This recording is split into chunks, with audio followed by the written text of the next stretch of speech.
across the sea of character sheets, deep in the forest of D20s lies the mountain of source books. Welcome to the Mountain of Source Books. My name is Jeffrey Vincent Dale, and I hope you've enjoyed your climb. Last episode, we continued our playthrough of the game Microscope and started a scene where the hero of our story, a woman named Amalia, and her fire elemental ally named Jairus, confronted an evil sorcerer named Talon in an attempt to stop him from conquering everything with his undead army. Let's return to our gameplay in progress.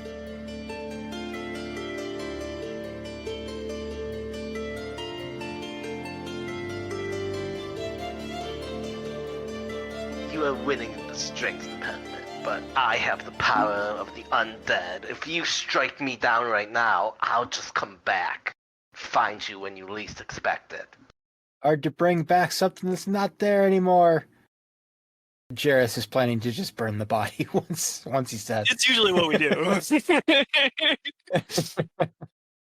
Although apparently this is like the final confrontation based off of, because this is the like original sorcerer from the beginning. Oh, may have been this body, but you don't know about all the others I have saved up. Somehow Talon has returned. Oh god. The sad part is this would make way more sense.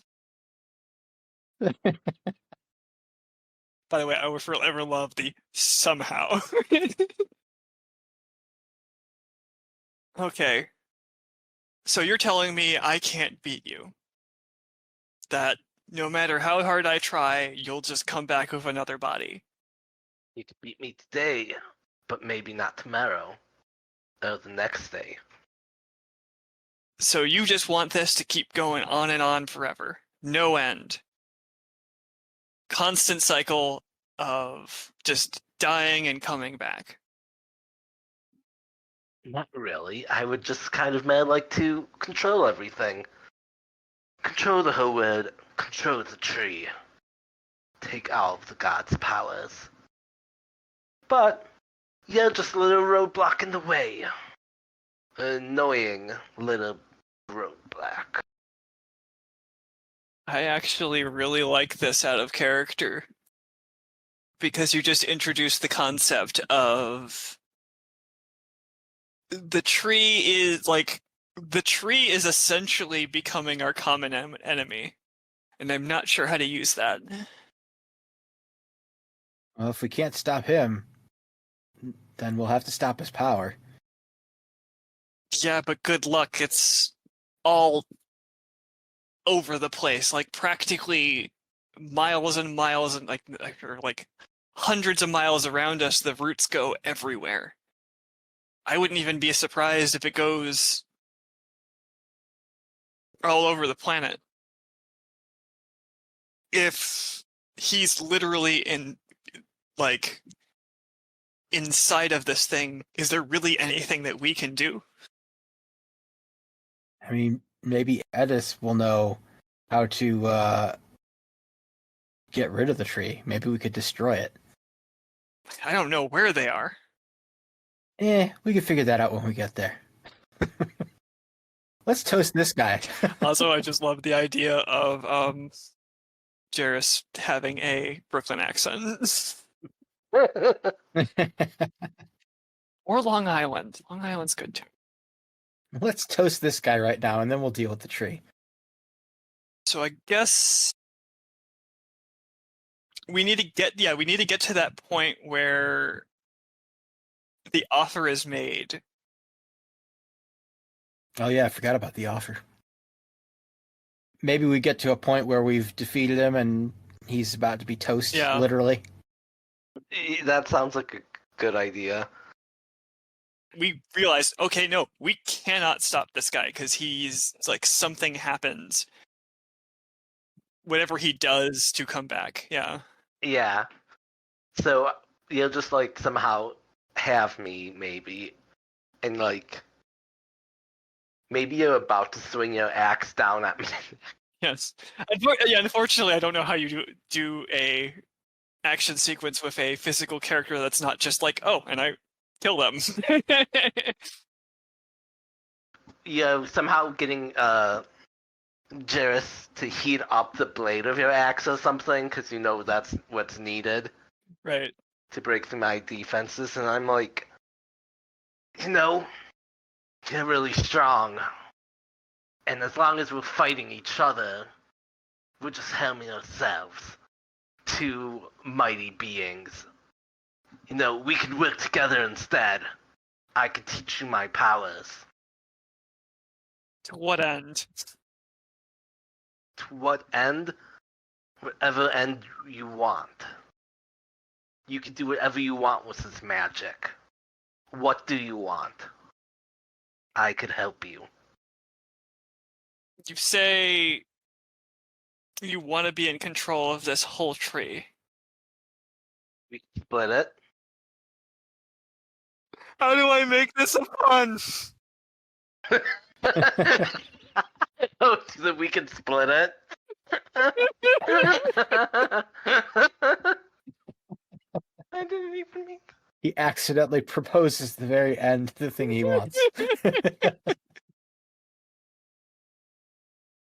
I'm gonna say this is the end of the scene because he gives her the idea to try and cut the tree down. Okay, I like that. It's done as a pun, stupid pun. It ends on a pun. Also, this is absolutely not a YA series. This is absolutely a Conan style thing. Yes. Well, I love it. It was so stupid. All right, so that's the focus then. And so then, Steve, it's your turn to declare a I legacy. haven't done this yet, but how do we follow up that great scene? I'm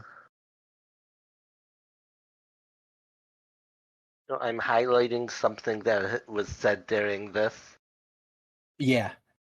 Something that appeared during the last focus and make it a legacy. So it's person, place, thing.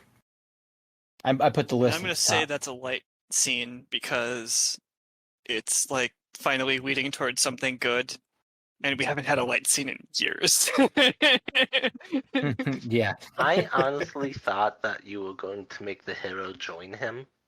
I was considering it, but I couldn't figure out, like, the way we were playing it. I was trying to figure out, because I kind of wanted the idea of being like, how do I use this? How do I do this? And I'm like, but the minute you said split, I'm like, oh no, this is so stupid.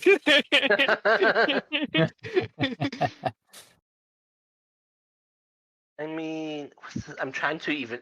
The issue is I'm trying to be like, remember what the technologies that were done during this one and not in the past ones. Oh, what do you mean? I'm looking at all the events in the period of destruction, and I was like, wait, was this done during this focus or in the past okay. focus? Yeah. Was the powerful evil sorcerer amassing dead faces, was that done during this focus? Yeah, that was this one. The hero's parents. Hero's parents. The one we just did. The scene we just did. And did somebody do some? Yeah, and then the cult has their hands on one of the fruits. So that was beforehand. Oh, okay. I mean, maybe we should just have the evil sorcerer be the focus. Be the legacy. So some event involving our sorcerer Talon. Yes. Maybe it's like where his backstory came from. Ooh! What makes a man an evil sorcerer? Maybe he, growing up, I'm trying to be like, when does everything get attacked? And so he starts amassing dead fences. Before that.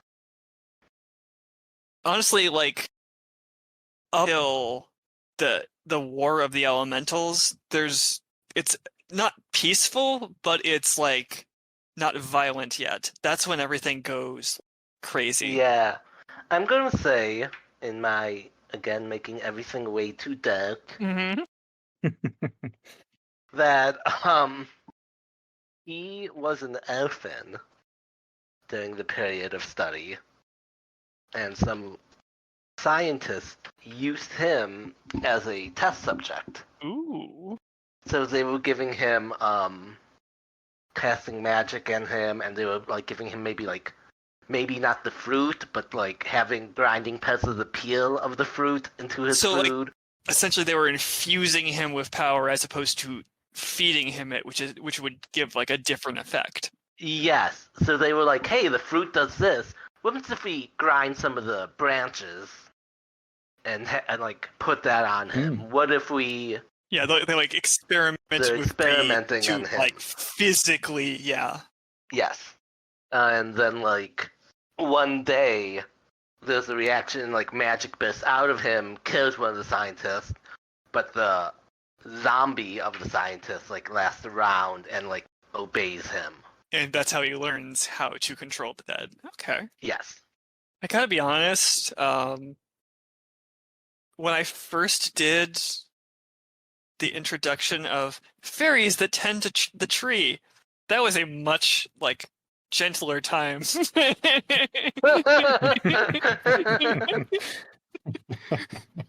Yeah, I feel like I brought a lot of darkness into Oh, this. that's great. That's the best part of this game is not a single one of us came up with like one thing. And there was so much light at the beginning and then darkness. Yeah. I don't feel like we overcorrected, but yeah, it definitely went in the We direction. needed something. If it's all light, then it's not good. Yeah. I mean, you can do that too, and that's one of the beautiful things about this game is like you do not know what this is going to be. Mm-hmm. I had fun. I had fun too. Definitely, it's kind of cool, like seeing a world get all built together, and there's a bunch of things that I never would have done. Oh yeah. Mm-hmm. But it all works together. It all fits. Yeah, I actually don't know if there's another step after focus or something like that, or lens or something like that. The rules just say you stop what you want to, just end with the legacy phase. So we did that. Honest, feels like we built a good, solid base, and then we had like a story arc pretty much. Yeah. Several story arcs actually. Look at it. I think it's kind of fun that like if you wanted to like continue this game somewhere else, Oh yeah. you can make multiple games that like set into like the different periods. Like the period before the period of civilization, we have nothing. Just the seed was planted, and then Yeah. the tree had grown so big that they built a city nestled in its roots. Like, Which you know some crazy stuff happened then. that's a long time. That is Yeah. an old tree. I feel like there's a lot you could do with like the fairies and how they were protecting the tree. Yeah, I absolutely like love the idea of a almost buddy story about a hard ass like woodsman, essentially what she seems to have come up as, and an elemental, a Brooklyn elemental, and going up and fighting sorcerers with the help of a little fairy friend. That sounds amazing. I had to say it. I kind of wanted to suggest this, but didn't. Is that maybe she was riding a giant beast? Oh, that's so good. Oh, I love that. Now I'm picturing something from like Super Sentai where a Red Ranger gets on their motorcycle with their weapon and rides past the enemy and destroys it, but with the Yes. tree. God, you could very easily have taken what we did and turned it into like a Kamen Rider style thing. Couldn't be Super Sentai though. We don't have enough characters.